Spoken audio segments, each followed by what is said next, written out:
So yan guys, tuturuan ko kayo kung paano mag-cash out kay World App. Kung meron ka mang Gcash or wala, pwede rito. Napakadali lang at walang bayad. So i-open lang natin ang ating app na World App. So kung wala ka mang Gcash, pwedeng Gcash ng pakilala mo or Gcash ng tindahan. Para lang ma-cash out natin ang pera. So i-click lang natin ang World Coin. Tapos, i-click natin ang Claim with World ID. I-click natin ang Spending. Tapos, i-click natin ang Continue.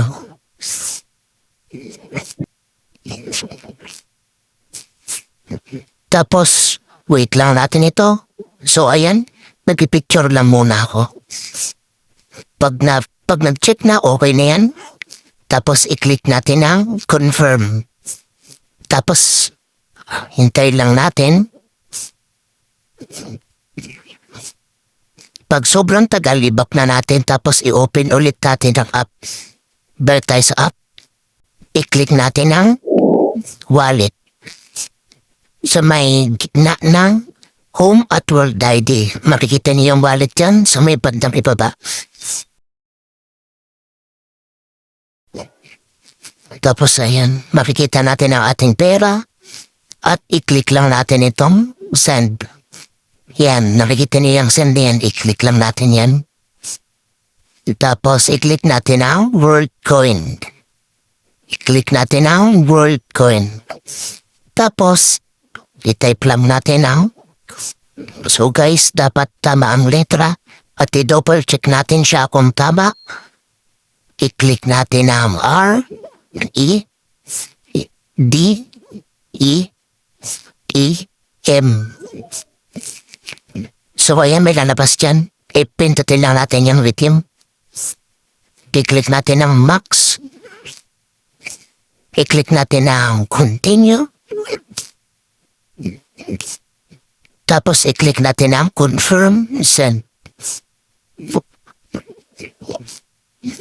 Tapos, ayan, mamibili na tayo ng bank transaction kung saan natin siya ipapadala.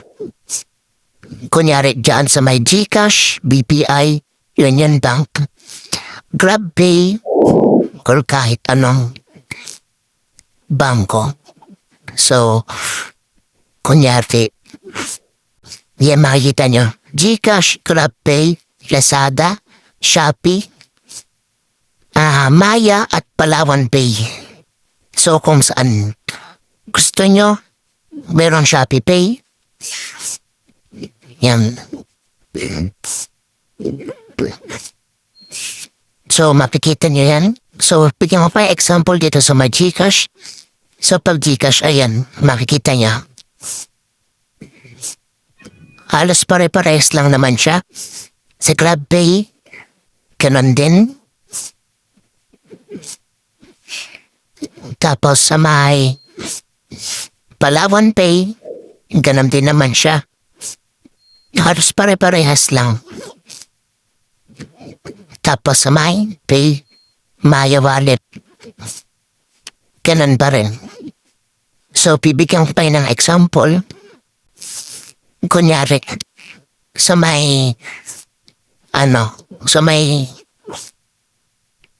yan, kunyari sa may Shopee Pay, ay siguro sa may Gcash na lang. Para, yun kasi yung madalas natin gamitin. Kunyari sa may Gcash, click natin ng Gcash. Tapos, ilagay lang natin ng pangalan. Yan, ilalagay natin ang pangalan dyan. Tapos, ang number ng Gcash ng pagka-cash out natin. Kung Gcash yung gagamitin, ilagay nyo. Yan. Kunyari, Gcash number nyo at Gcash name nyo. Click nyo lang yung confirm. So, wait lang natin. So, ayan. I-click na lang natin na confirm. So, binigyan ko na kayo na example. Kunyari, 200 pesos lang muna. Example ko lang yan. Click lang natin ang confirm tapos i-double check na natin kung pumasok na sa ating GCash.